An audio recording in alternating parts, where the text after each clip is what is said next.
ವಯಸ್ಸಾದ ಮೇಲೆ ಹಿರಿಯರು ಬೆಳಿಗ್ಗೆ ತಿಂಡಿಯಲ್ಲಿ ಈ 5 ವಸ್ತುಗಳನ್ನು ಎಂದಿಗೂ ತಿನ್ನಬಾರದು. ಇವುಗಳು ಶರೀರಕ್ಕೆ ದೊಡ್ಡ ಹಾನಿಯನ್ನು ಉಂಟುಮಾಡುತ್ತವೆ. ನಮಸ್ಕಾರ ಸ್ನೇಹಿತರೆ.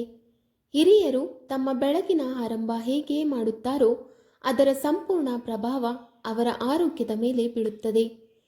ಬೆಳಗಿನ ತಿಂಡಿ ಅಥವಾ ಉಪಹಾರ ಕೇವಲ ಶಕ್ತಿಯ ಮೂಲವಲ್ಲ, ಇದು ವಯಸ್ಸಾದವರಲ್ಲಿ ಚಯಾಪಚಯ ಕ್ರಿಯೆಯನ್ನು ಸಕ್ರಿಯಗೊಳಿಸುತ್ತದೆ.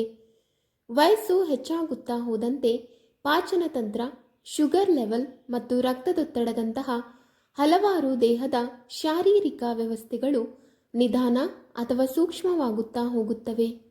ಇಂತಹ ಪರಿಸ್ಥಿತಿಯಲ್ಲಿ ಹಿರಿಯರು ಬೆಳಗಿನ ತಿಂಡಿಯಲ್ಲಿ ಕೆಲವು ವಸ್ತುಗಳನ್ನು ಸೇವಿಸುವುದು ತುಂಬಾನೇ ಹಾನಿಕಾರಕವಾಗಿರುತ್ತದೆ.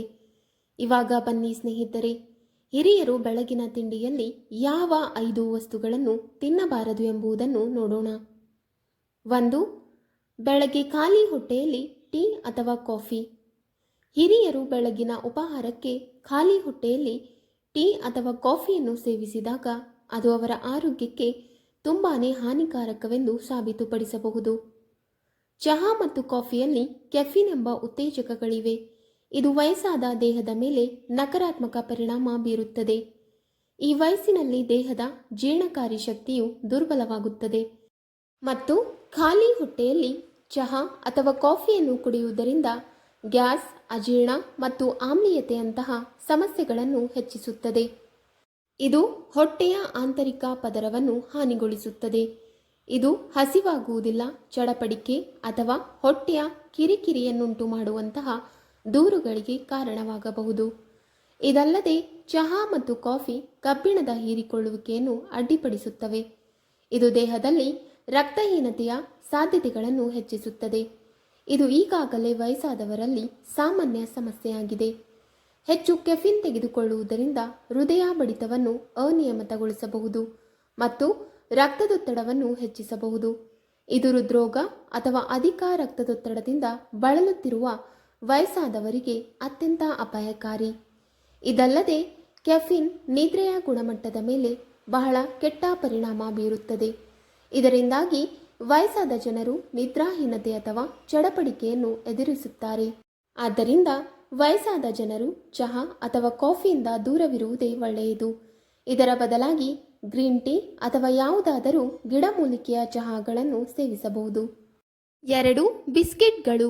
ಹಿರಿಯ ಜನರು ಉಪಹಾರಕ್ಕಾಗಿ ಬಿಸ್ಕೆಟ್ಗಳನ್ನು ಸೇವಿಸಿದಾಗ ಅದು ಅವರ ಆರೋಗ್ಯಕ್ಕೆ ಹಲವು ವಿಧಗಳಲ್ಲಿ ಹಾನಿಕಾರಕವಾಗಿದೆ. ಬಿಸ್ಕೆಟ್ಗಳಲ್ಲಿ ಹೆಚ್ಚಿನ ಪ್ರಮಾಣದ ಮೈದಾ, ಕೊಬ್ಬು, ಸಕ್ಕರೆ ಮತ್ತು ಕೃತಕ ಅಭಿರುಚಿಗಳು ಹಾಗೂ ಸಂರಕ್ಷಕಗಳು ಇರುತ್ತವೆ. ಇದು ವೃದ್ಧಾಪ್ಯದಲ್ಲಿ ದೇಹಕ್ಕೆ ಹಾನಿಕಾರಕವೆಂದು ಸಾಬೀತುಪಡಿಸುತ್ತದೆ.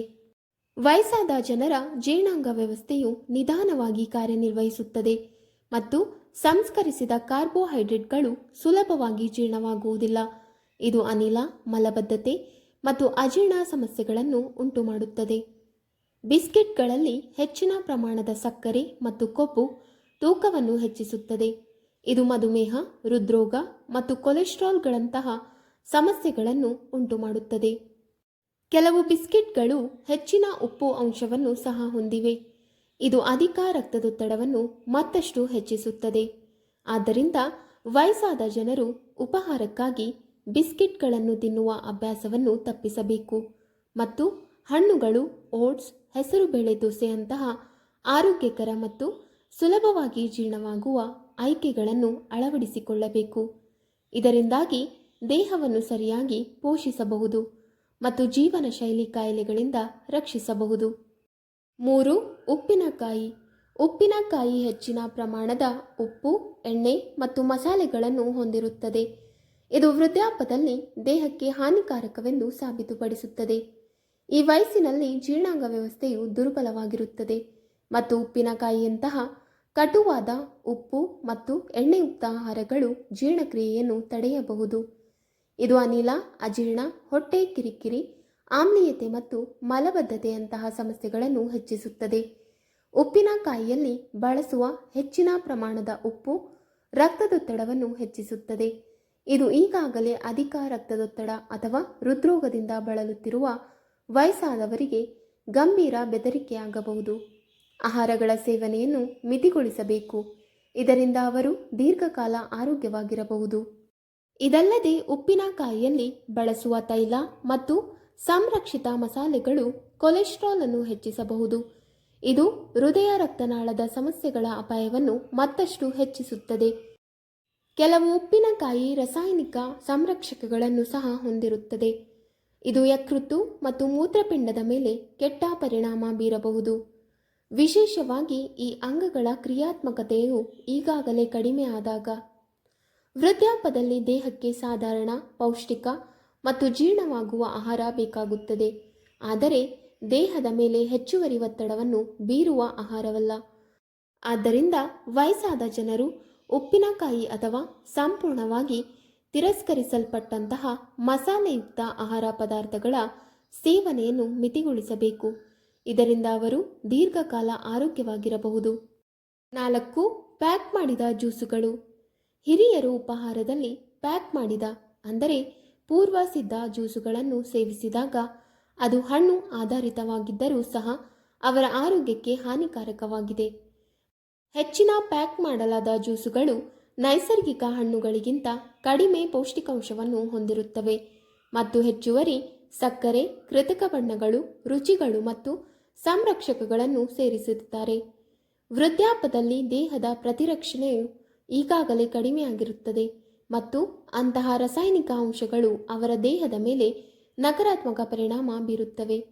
ಹೆಚ್ಚುವರಿ ಸಕ್ಕರೆ ರಕ್ತದಲ್ಲಿನ ಗ್ಲೂಕೋಸ್ ಮಟ್ಟವನ್ನು ವೇಗವಾಗಿ ಹೆಚ್ಚಿಸುತ್ತದೆ. ಇದರಿಂದ ಮಧುಮೇಹ ಸಮಸ್ಯೆ ಮತ್ತಷ್ಟು ಗಂಭೀರವಾಗುತ್ತದೆ. ಅಲ್ಲದೆ ಪ್ಯಾಕ್ ಮಾಡಲಾದ ಜ್ಯೂಸುಗಳು ಫೈಬರ್ ಅನ್ನು ಹೊಂದಿರುವುದಿಲ್ಲ. ಇದು ತಾಜಾ ಹಣ್ಣುಗಳಲ್ಲಿ ಮಾತ್ರ ಕಂಡುಬರುತ್ತದೆ ಮತ್ತು ಜೀರ್ಣಕಾರಿ ವ್ಯವಸ್ಥೆಯನ್ನು ಬಲವಾಗಿಡಲು ಅಗತ್ಯವಾಗಿರುತ್ತದೆ. 5. ಬ್ರೆಡ್. ಹಿರಿಯರು ಉಪಹಾರಕ್ಕಾಗಿ ಬ್ರೆಡ್ ಅನ್ನು ಸೇವಿಸಿದಾಗ ಅದು ಅವರ ಆರೋಗ್ಯಕ್ಕೆ ಹಲವು ವಿಧಗಳಲ್ಲಿ ಹಾನಿಕಾರಕವಾಗಬಹುದು. ವಿಶೇಷವಾಗಿ ಮೈದಾ ಹಿಟ್ಟಿನಿಂದ ಮಾಡಿದ ಬ್ರೆಡ್. ಬಿಳಿ ಬ್ರೆಡ್ ಸಂಸ್ಕರಿಸಿದ ಮೈದಾವನ್ನು ಹೊಂದಿರುತ್ತದೆ. ಫೈಬರ್, ಪ್ರೋಟೀನ್ ಮತ್ತು ಅಗತ್ಯ ಪೋಷಕಾಂಶಗಳು ಇದರಲ್ಲಿ ಇರುವುದೇ ಇಲ್ಲ. ವೃದ್ಧಾಪ್ಯದಲ್ಲಿ ಜೀರ್ಣಾಂಗ ವ್ಯವಸ್ಥೆಯು ದುರ್ಬಲವಾಗಿರುತ್ತದೆ ಮತ್ತು ಮೈದಾ ಹಿಟ್ಟಿನಿಂದ ಮಾಡಿದ ವಸ್ತುಗಳು ಸುಲಭವಾಗಿ ಜೀರ್ಣವಾಗುವುದಿಲ್ಲ. ಇದು ಅನಿಲ, ಮಲಬದ್ಧತೆ ಮತ್ತು ಅಜೀರ್ಣದಂತಹ ಮುಂತಾದ ಸಮಸ್ಯೆಗಳನ್ನು ಉಂಟುಮಾಡುತ್ತದೆ. ಇದಲ್ಲದೆ ಬ್ರೆಡ್ ಹೆಚ್ಚಿನ ಗ್ಲೈಸೆಮಿಕ್ ಸೂಚಿಯನ್ನು ಹೊಂದಿದೆ. ಇದು ರಕ್ತದಲ್ಲಿನ ಸಕ್ಕರೆ ಮಟ್ಟವನ್ನು ವೇಗವಾಗಿ ಹೆಚ್ಚಿಸುತ್ತದೆ. ಇದು ಮಧುಮೇಹದಿಂದ ಬಳಲುತ್ತಿರುವ ವಯಸ್ಸಾದವರಿಗೆ ಗಂಭೀರ ಬೆದರಿಕೆಯನ್ನುಂಟು ಮಾಡುತ್ತದೆ. ವಯಸ್ಸಾದ ಜನರು ನಿಯಮಿತವಾಗಿ ಉಪಹಾರಕ್ಕಾಗಿ ಬ್ರೆಡ್ ತೆಗೆದುಕೊಂಡು ಬೆಣ್ಣೆ, ಜಾಮ್ ಅಥವಾ ಸಂಸ್ಕರಿಸಿದ ಚೀಸ್ನಂತಹ ಇತರ ಅನಾರೋಗ್ಯಕರ ಆಯ್ಕೆಗಳೊಂದಿಗೆ ಒಟ್ಟಿಗೆ ತಿಂದರೆ ಅದು ಇನ್ನಷ್ಟು ಹಾನಿಕಾರಕವಾಗುತ್ತದೆ. ವೀಕ್ಷಕರೇ, ನಿಮಗೆ ಈ ಮಾಹಿತಿ ಇಷ್ಟವಾದಲ್ಲಿ ವಿಡಿಯೋಗೆ ಲೈಕ್ ಮಾಡಿ, ಶೇರ್ ಮಾಡಿ ಹಾಗೂ ಕಮೆಂಟ್ ಮಾಡಿ. ಇಂತಹ ಮುಂದಿನ ವಿಡಿಯೋಸ್ಗಳಿಗಾಗಿ ನಮ್ಮ ಚಾನಲನ್ನು ಸಬ್ಸ್ಕ್ರೈಬ್ ಮಾಡಿ. ಧನ್ಯವಾದಗಳು.